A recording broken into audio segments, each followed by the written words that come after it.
दोस्तों, आज मैं आपको जिस मेडिसिन के बारे में बताने जा रहा हूँ उस मेडिसिन का नाम है ओसोबोन डी सिरप। ओसोबोन डी सिरप के इस्तेमाल से बच्चों की हड्डियाँ और दांत मजबूत होते हैं। ओसोबोन डी सिरप हड्डियों की कमज़ोरी को ख़त्म करता है, जिस्मानी कमज़ोरी और सूखापन ख़त्म करता है। जिन बच्चों का कद नहीं बढ़ता या किसी भी वजह से कद बढ़ना रुक जाता है, उनके लिए ओसोबोन डी सिरप का इस्तेमाल मुफीद है। ओसोबोन डी सिरप कद बढ़ाने के लिए एक बेहतरीन दवा है। ओसोबोन डी सिरप कैल्शियम और विटामिन की कमी को दूर करता है, विटामिन D3 की कमी को दूर करता है।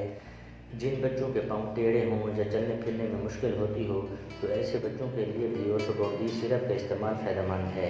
ओसोबोन डी सिरप के इस्तेमाल से बच्चों के पट्टे मजबूत होते हैं। ओसोबोन डी सिरप बच्चों की क़ुव्वत मदाफ़त भी बढ़ाता है। जो बच्चे दूध नहीं पीते या किसी भी वजह से दूध नहीं पीते, उनके लिए ओसोबोन डी सिरप का इस्तेमाल फ़ायदेमंद है, क्योंकि ओसोबोन डी सिरप में भी दूध की तरह कैल्शियम और D3 होते हैं। ओसोबोन डी सिरप का इस्तेमाल बच्चों के लिए दूध की तरह फ़ायदेमंद है। ओसोबोन डी सिरप का इस्तेमाल हड्डियों के साथ साथ दांतों को भी मजबूत बनाता है। ओसोबोन डी सिरप बच्चों की बेहतर नशोनुमा के लिए एक बेहतरीन दवा है। छोटे बच्चों के लिए आधा आधा चम्मच सुबह शाम, बड़े बच्चों के लिए एक एक चमचा सुबह शाम या डॉक्टर की हिदायत के मुताबिक इस्तेमाल करें। ओसोबोन डी की पैकिंग 120 मिलीलीटर में होती है। इसकी कीमत सिर्फ 269 रुपये है।